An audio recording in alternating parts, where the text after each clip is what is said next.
button up here, wait for my camera to stop wobbling because I've done that. Do the 1, 2, 3 vlogging clap, and then we get to start.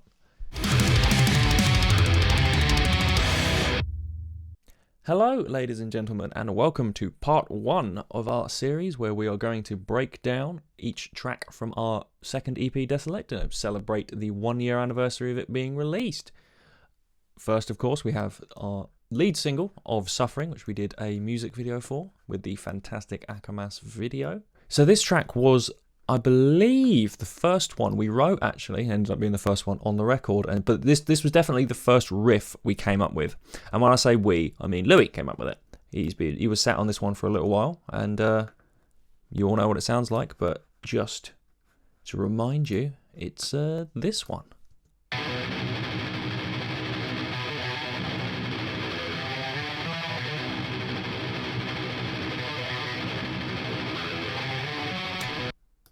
So, what you're hearing there is the sound of a highly modified Telecaster with bare knuckle Black Hawk pickups into a Line 6 Helix native plugin to do all the guitar tones, and I believe the cabinets and things were of a secret concoction by our producer Daniel Kerr at Avenue Studios. So maybe you talk to him about what the specifics of that one are, but I don't think it was stock by the look of it. So, as you can see here, we've got all of the tracks and we've even got Mr. Click at the bottom, but you don't need to worry about Mr. Click. That's just there to make noise. I think we should start by having a listen to the most important instrument in any modern metal mix, the bass guitar. And I don't just say that because I'm a bass player.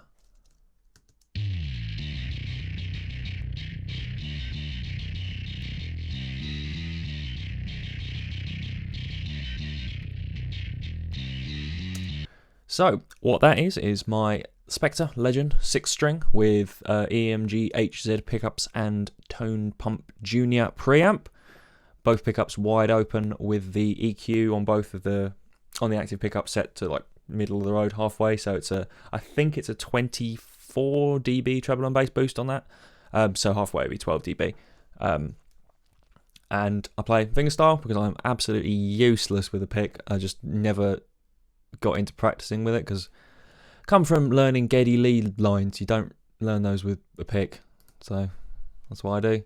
And as the secret to most sick bass tone it is fresh strings, and we recorded this into a Tech 21 Sansamp rack mount, one of those ones, and then in the box I believe Dan did the standard 2 or 3 track separation with low, mids and highs, and you end up with this gnarly bass tone, which I'm super happy with for this EP.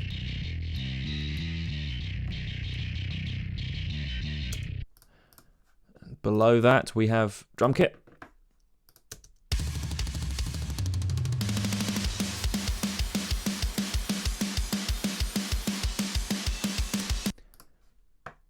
Don't know the specifics of the kit there. I believe it was a Saturn kit, or a Mapex Saturn. I think that's the name of the kit. With Ricky's snare drum and his cymbals, of course.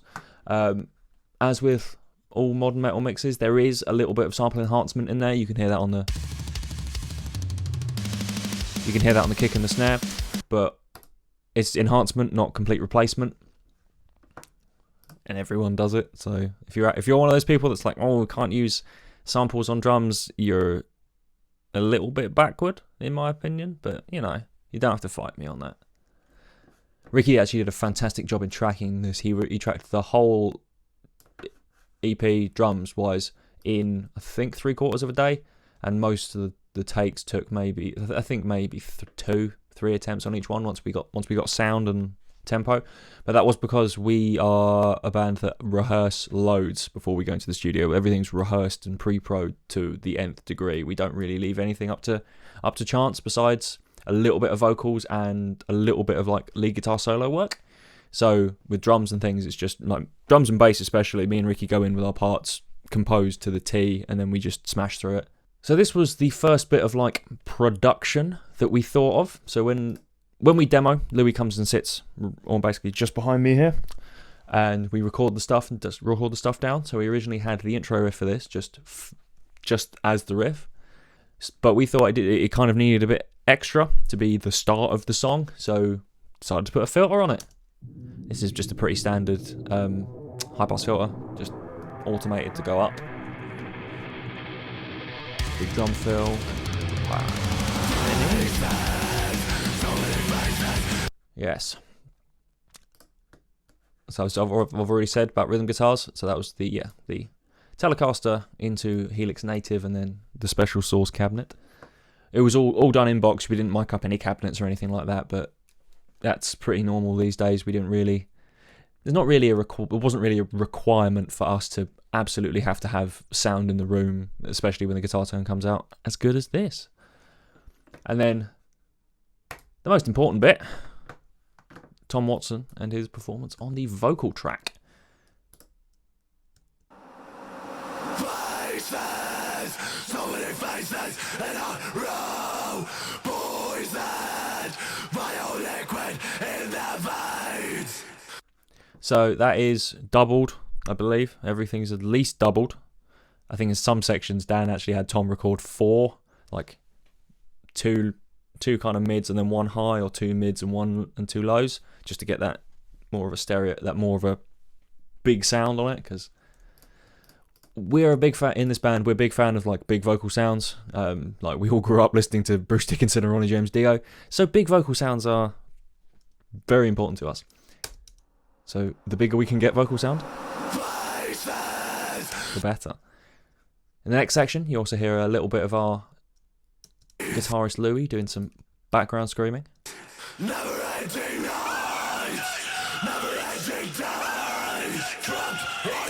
So if you hear anytime you hear that kind of shriekier, higher pitched vocal, that's Louie. He's got a very different scream to Tom's, which is great because we don't want backup vocalists sounding the exact same, especially if we're doing it live. You need that extra cut because Louie is incredibly loud when he does that, so he cuts a lot easier than Tom, which, you know, adds to the impact.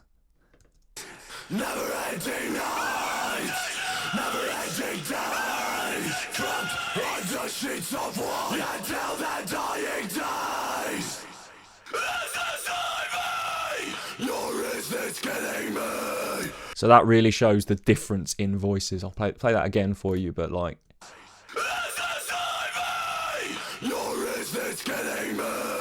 Like, there is absolutely no way you can mistake that for being the same person, and that's why we love it. So jumping forward to the chorus of the song. This was an interesting one to write, because Louie had this lead part for a very long time. I think he wrote it about the same time as he wrote the main riff. So we have...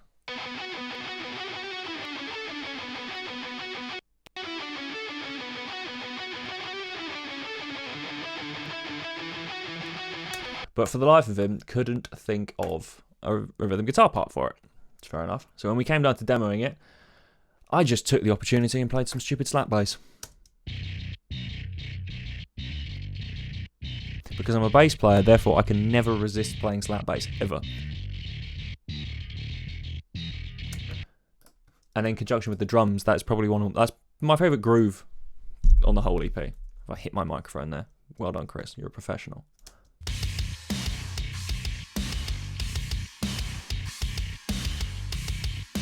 That's just a great groove in my opinion.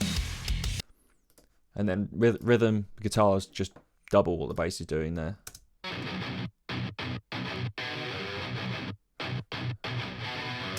Because, you know, rhythm's always got to double the bass, not bass doubling the rhythm. And the star of the show in this bit is the vocal hook that Tom wrote. We heard this in the rehearsal studio and we were all like, great, you are sticking with that. You're not rewriting this. Falling into the void, slipping out of reality, falling into the maelstrom. You're afraid of a false reality. So that's another big example of us running a big stack of vocal. Falling into the void. So that is Tom twice, with Louie twice. So that's big four voices going on there, because Louie sings. You can't particularly hear it on the final mix, but soloed you can hear Louie singing that harmony. Falling into the void. It just adds another dimension to it, and really makes the chorus come out rather than it just plodding from one section to another, which we were guilty of on the first EP, but I take the full blame for that because I produced it. Underneath here we have some synth tracks. They're not all just synth tracks. It was just easier to label them as synth tracks. So if I jump back to the start, it's synthesized strings, like samples from the Spitfire Audio Labs series. There are a free series of plugins that really shouldn't be free for the quality that they are, but they're fantastic. And then the other sound you can hear there is the Spitfire Audio pads. Now there's like 9 of them in that set, and I think that's a combination of numbers 1, 2 and 3, because I really like them blended together. So under the chorus here there's just some staccato strings, because I'm a coward and didn't fully go full epica on this, even though I kind of wanted to, but you know, maybe at some point in the future we'll have a full orchestra sound if the guys let me do that. So something that Dan really brought to us was this just like extra little bells and whistles that he added to the arrangement. So he adds a lot of those kind of rises and like sub drops and things like that into the mix, so you kind of don't notice them because it's blended so well with the drums. But it just it just makes that chorus or any change in section, actually, because it seems most section changes have something like that going on, whether it be in this channel that I've got highlighted here or in the synth channel where something will change. But this isn't that's not something that we would have thought of to do, and working with a producer who really kind of just understands the sonic space and the sonic kind of like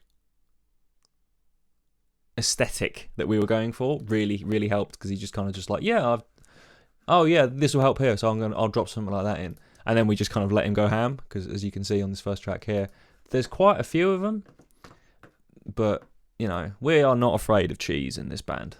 Not afraid of cheese. None of us are lactose intolerant, I don't think. That was one of my favourite things. We brought a guitar all the way down to the studio that had a Floyd Rose just for this bit. So that is the only bit that guitar got used for the whole week that we were there, just that one dive bomb. So after another verse, pre and chorus, we get to the start of the bridge section where Louie plays a solo. Let me just bring the guitars out for you there.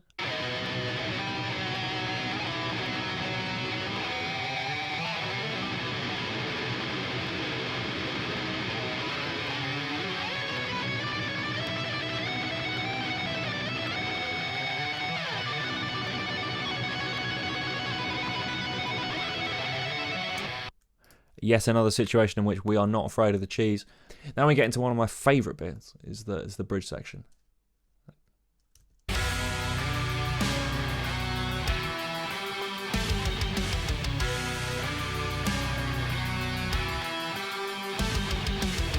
So the brief I got from Louie, because he came up with the riff there, this one. That one was to make it as spooky as possible when I was writing the synth parts. And what is spookier than tubular bells?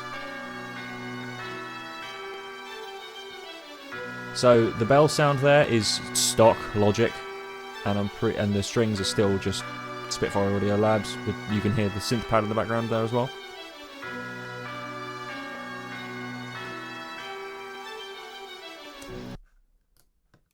And then we've got yet more industrial sounding big rises and smashes there down there. This section also gave me time to use one of my favourite things as a bass player, which is taking the bass out. So if you look at this top track here, you can see the big spaces in between the bits, in between each flurry of notes. So it's something I love doing, especially live, where you've got like a huge bass sound. It's there, and then it's not. So when it comes back in again, it hits a lot harder.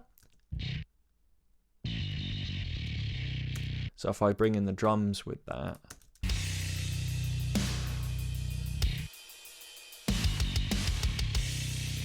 it gives everything else a bit more space, and then when it, especially in conjunction with the drum part like that, it hits you a lot harder.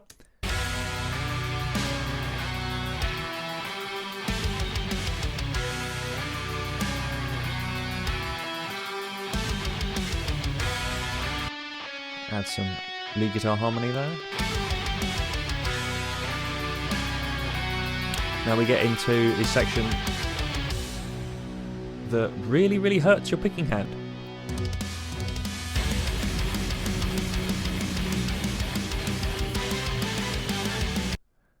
So this is basically the same chords and things, but instead of just playing 16th notes, it changes to gallops, which are not triplets. Gallops aren't triplets.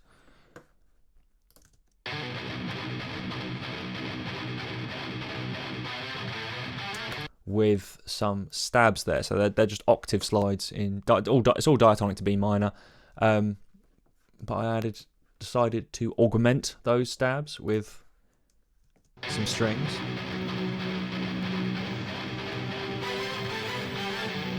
Because again, I was too much of a coward to go full orchestral on this.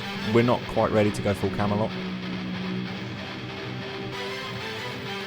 but I think it really just drives that section on more, having that other sound there.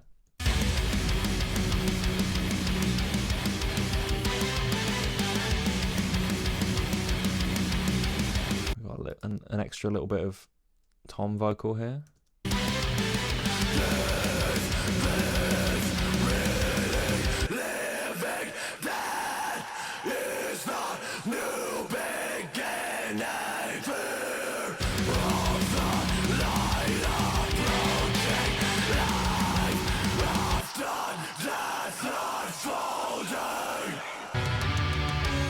Joined in by Louie at the end there, back into this spooky Tubular Bells riff.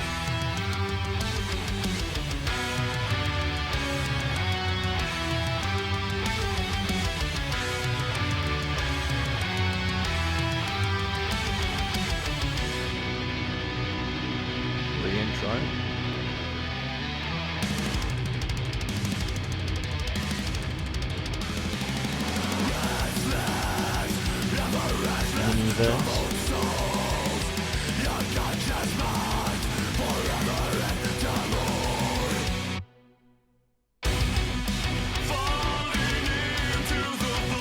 That is a bit that never fails to make me smile. It's that one bar of just silence and then the ludicrous explosion sound as we go into the final double chorus.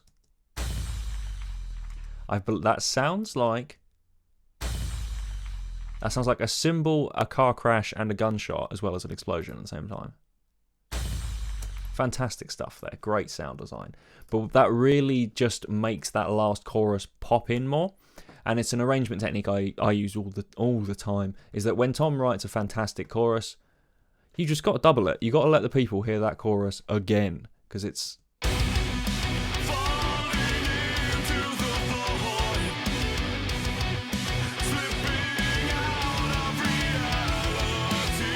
It's a bit of an earworm.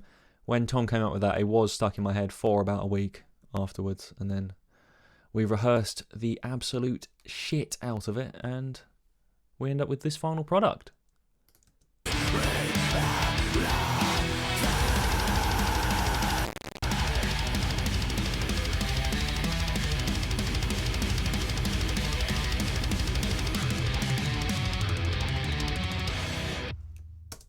So, I apologise for the technical difficulties just at the end there, but that is the end of episode 1. That is of Suffering from our EP Desolate. I hope you've enjoyed watching this. If you have any questions, just shoot them our way on Facebook or on Instagram. We are just Earthbound Music UK on both. I will do my best to answer any questions you've got. So we will see you next time, where we'll be delving into Solitude / Worlds Apart. See you then.